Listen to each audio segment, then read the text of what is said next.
natural resources ng kanilang bansa.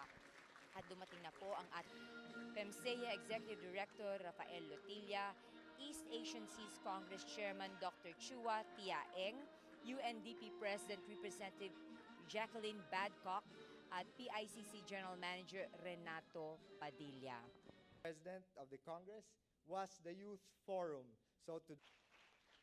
We are also pleased of ICM focuses several months ago was for the world to place the oceans and coasts in the mainstream of global personality is a defining moment for the partnership, seeing the rich resources of the seas of this region. With your collective wisdom, attaining the Millennium Development Goals, or MDGs. Gloria Macapagal Arroyo.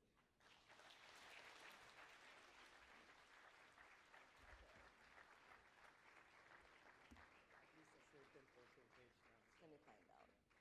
Thank you, Secretary Atienza, for your introduction. Energy efficiency, cleaner and renewable energy on climate change. The President of the That is why our position in the Philippines on climate change is very strong. We are calling for a binding outcome in Copenhagen. We can no longer afford to play the blame game while we are mired in a climate debate.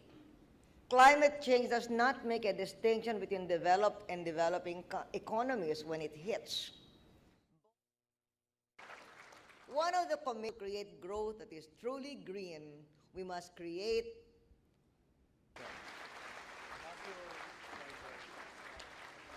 Thank you, Madam President.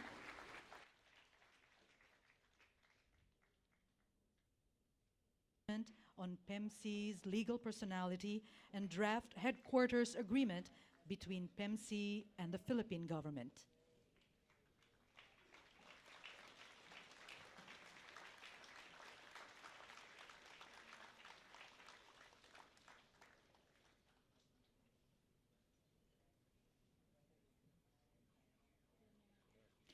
They're taking time out for this photo opportunity with our ministers, vice ministers, and heads of delegation attending the